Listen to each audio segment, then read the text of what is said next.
Before we get started, I have a quick question for you. Where in the world are you listening from right now?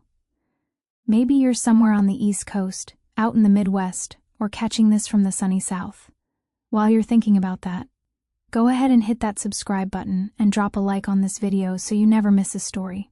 Believe me, you're going to want to hear this one through to the very end. You ever have one of those mornings that starts completely ordinary, nothing special at all? That's exactly how mine began.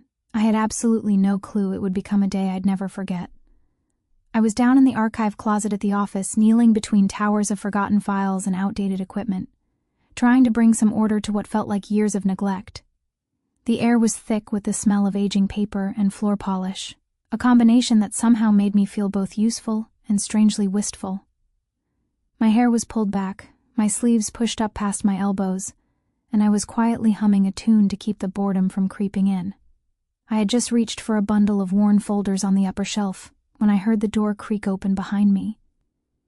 At first I assumed it was one of the new assistants, but when I turned around, I saw him, Mr. Harrison, my supervisor.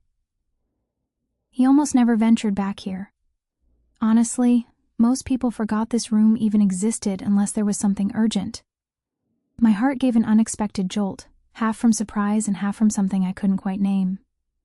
"Good morning, Margaret," he said, his voice softer than usual. He didn't walk in with his typical businesslike stride, the kind that always made me sit up straighter and feel slightly on guard. No, this time he paused near the doorway, almost cautious, as if he were entering unfamiliar territory. "Good morning, Mr. Harrison," I answered, doing my best to sound calm even as my hands fumbled with a particularly stubborn crate of old receipts. He moved closer, carefully stepping around the piles of paperwork scattered across the floor, and that's when I noticed something different in his face. A gentleness, an openness I had never seen in board meetings or brief hallway encounters. "I didn't mean to catch you off guard," he said, stopping just a few steps away. "I just wanted to check in on how things were going back here." There was a pause, a stillness that felt strangely personal in the cramped, dimly lit space. I swallowed, trying to keep my voice steady even though the atmosphere between us felt suddenly electric. "Everything's going well, just trying to make sense of all this clutter," I replied. He nodded slowly, and for a brief moment we simply stood there, surrounded by dusty containers and long-forgotten office memories. Then, very quietly, he said something that stopped me in my tracks. "I've always respected the way you approach things, Margaret. You bring a sense of care to this place that most people don't even notice. It wasn't the kind of compliment you hear in performance reviews." There was genuine warmth in his words, a sincerity that touched me more deeply than I expected. I felt a rush of emotion, gratitude, astonishment, and a curiosity I couldn't quite explain. For a long moment we just looked at each other, and I realized this was no ordinary work conversation. Something about the hush of the archive room, the faint particles of dust drifting through a beam of light from the tiny window, made it feel as though we were the only two souls in existence. And right then, I understood that today was going to be unlike any other. That perhaps, just perhaps, a routine morning could unfold into something unforgettable. After that encounter in the archive closet, I went back to organizing the boxes, but concentration was impossible. Every so often I caught him stealing glances in my direction, not in a way that made me uneasy, but in a way that made my chest tighten and my thoughts scatter.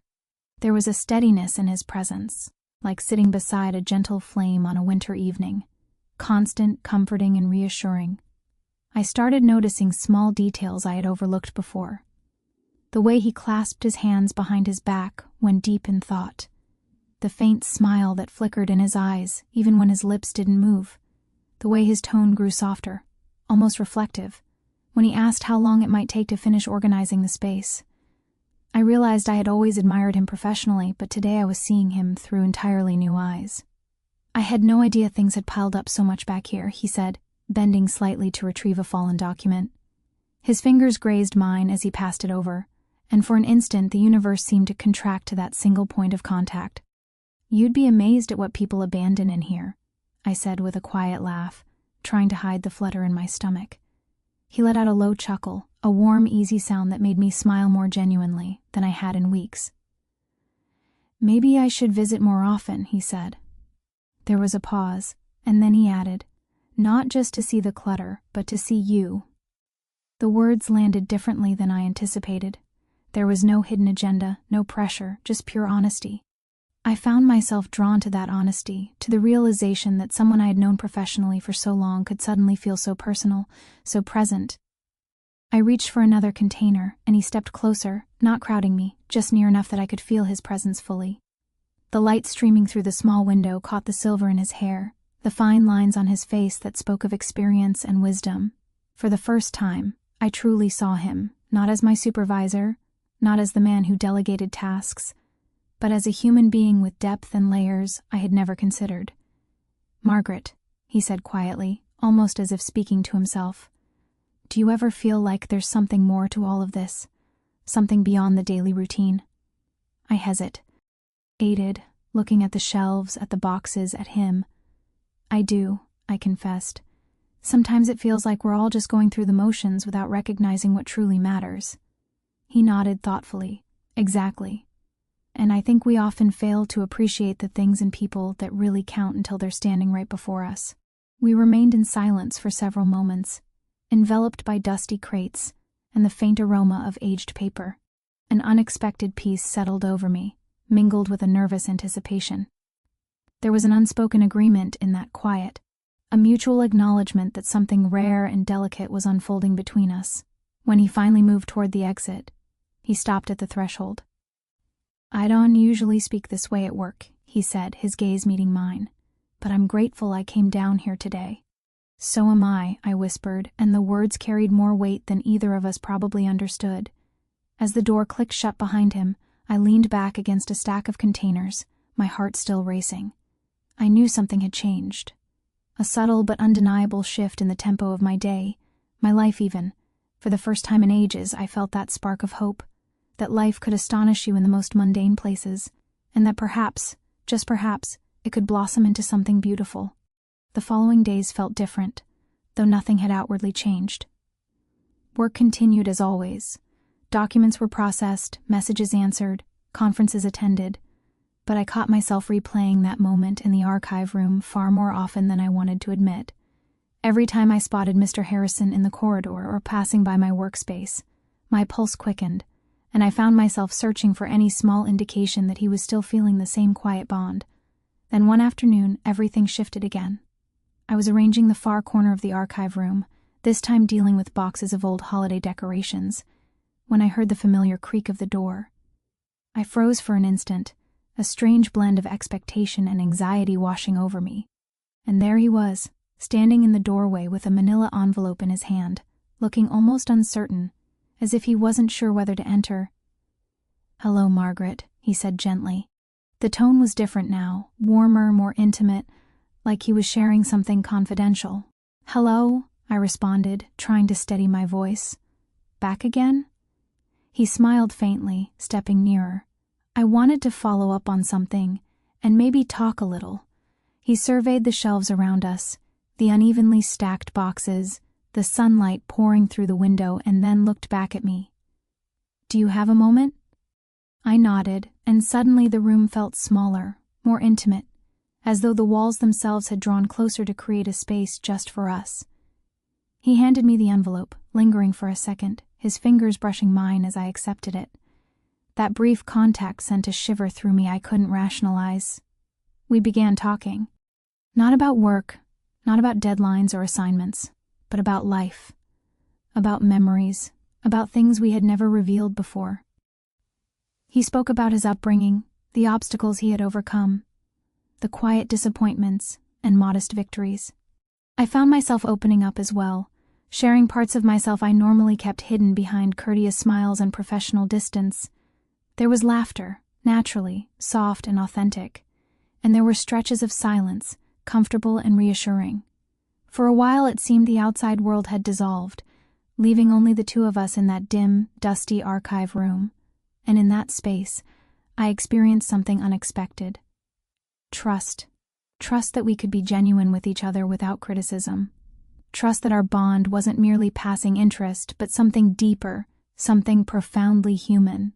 At one point he rested against a shelf, regarding me in a way that made my stomach tighten. "Margaret," he said softly, I know this might seem abrupt or unconventional, but I feel as though I've known you somehow for a long time, even though we've never truly spoken like this."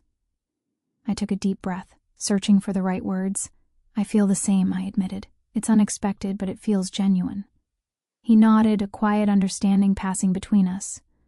There was no hurry, no demands, just a gentle recognition of a connection that neither of us had foreseen, but both of us were prepared to nurture. When he finally departed that day, it was with a promise, not one expressed aloud, but in the lingering look he gave me. The unspoken acknowledgement that what had begun in that cluttered, dusty room had the potential to develop into something meaningful. I settled onto the edge of a stack of containers, letting the stillness envelop me. For the first time in years, I felt truly seen, not merely as a worker, not simply as a woman following her routine, but as a complete person. And I understood that sometimes the most significant experiences arrive in the most unlikely locations with the most unexpected individuals, and that perhaps life still had wonders waiting for me. Days went by, and the quiet tension between us evolved into something comforting, a rhythm that required no words to exist. I observed the small gestures, him lingering by my desk with a gentle smile, the way he would inquire about the archive room progress, the subtle encouragement in his voice whenever I contributed in meetings. It wasn't dramatic or showy. It was consistent, heartfelt, and entirely unanticipated. One evening, after the office had cleared and the buzz of overhead lights had softened, I found myself alone in the archive room once more, finishing the final boxes. I heard the familiar creak of the door and glanced up. He stood there, hands tucked in his pockets, a serene calm about him that made my chest swell in the most wonderful way. "Margaret," he said quietly. He didn't need to hurry or elaborate. His presence alone conveyed everything. "I simply wanted to express my gratitude for being yourself, for everything you contribute. I don't believe I've ever valued someone here the way I value you." Warmth flooded through me. "You don't have to say that," I replied, though my voice trembled slightly. "But I'm thankful you did." He moved closer, slowly, purposefully, allowing me the space to meet him halfway. "I've come to a realization," he confessed. "Life is brief, and sometimes we delay too long in recognizing what truly matters. I don't want to delay anymore." The words suspended in the air, vulnerable and sincere, and I felt a wave of emotion I couldn't contain. I nodded almost instinctively. "Neither do I." For a moment we simply stood there, allowing the room, the fading sunlight, the subtle scent of dust and worn paper, to witness a connection that had blossomed from quiet admiration into something beautifully human. There was no sweeping declaration, no theatrical display, just authenticity, trust, and a shared recognition that this was real. We conversed for a while longer about our lives, our aspirations, even our anxieties. And in that small, unassuming archive room, I discovered that the essence of life often conceals itself in the most unexpected corners. What had started as an ordinary day of sorting boxes had transformed into a revelation about connection, intimacy, and mutual respect. When he finally departed, he paused at the doorway for a moment, looked back at me, and smiled. A smile that held appreciation, admiration, and something more tender, more personal than I had ever witnessed in him before. I waved, my own heart overflowing, understanding that the ordinary world awaited outside, but that something extraordinary had taken root here, quietly, beautifully, and permanently. Settling back onto a container, I allowed myself to breathe, allowed myself to feel the peace, the warmth, the contentment of knowing that life still harbored surprises. It served as a reminder that regardless of your age, regardless of how predictable things may appear, the opportunity for connection, for meaningful moments, remains ever present, sometimes in the last place you would ever anticipate. And as I closed the archive room door behind me that evening, I smiled to myself, carrying the memory of that tender, unexpected bond and the quiet certainty that this was merely the beginning of something truly remarkable.